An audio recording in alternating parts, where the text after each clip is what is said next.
apa namanya ya. Jadi XPTPL 8 menjadi regional 2 ya. Komoditi yang kita garap di sini adalah teh dan karet. Ada sedikit komoditi buta kerja.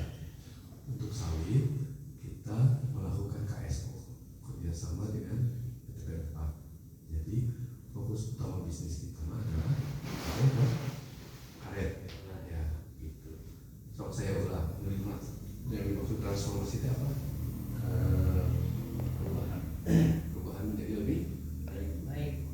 Ya, jadi berubah menjadi lebih baik gitu. Ciri-ciri lebih baiknya dalam bentuk apa? Lebih meningkat. Pertama lebih menguntungkan. Ya. Keduanya lebih dipercaya oleh konsumen dan stakeholder. Yang maksud stakeholder namanya pihak yang berkepentingan terhadap jalan usahanya PTP. Nomor satunya pelanggan, nomor 2 karyawan, nomor 3 pemerintah daerah, nomor 4 masyarakat. Pihak yang disebut stakeholder. Jadi ayatnya ulang di dia teh katingali lamun memberikan dampak positif bagi para stakeholder. Ya, yang next ya. Dan kemudian untuk melakukan transformasi itu, satu, kita harus memiliki sifat adaptif. Adaptif dan menyesuaikan diri, kemampuan untuk melakukan adaptasi atau penyesuaian diri terhadap situasi yang baru. Ya, minimal akhirnya namanya guys berubahnya di regional 2. Kebijakan berubah tuh, banyak yang berubah gitu ya, kita harus adaptasi ya. Kemudian kita memiliki tantangannya di sini di bisnis perkebunan itu. Pertama, ada kondisi namanya itu kan berapa ekspornya, itu ada global namanya, kondisi global, kondisi dunia. Nah, perang Iran dan Israel ngaruh tidak orang?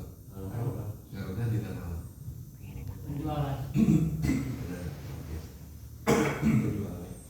Jadi kapal tadi itu saya ke mana? Ngaruhnya selain penjualan. Ada meningkat. Ya. Kemudian tertahan dirasakan diri ya. Terus ketiganya barang-barang pendukung yang berasal dari minyak juga, termasuk industri plastik, kemasan, berpengaruh juga ya. Terus keempatnya kondisi yang lain-lain seperti itu ya. Jadi itu disebutnya fluktuasi harga.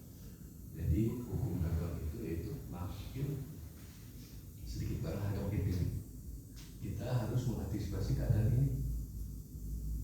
Jadi yang orang-orang timur telah mau menang teh daerah saya pasti lebih bayar teh, bayaran lebih mahal ya, itu potensi ya, di pendekatan seperti itu. Dan kemudian yang keduanya selain fluktuasi harga itu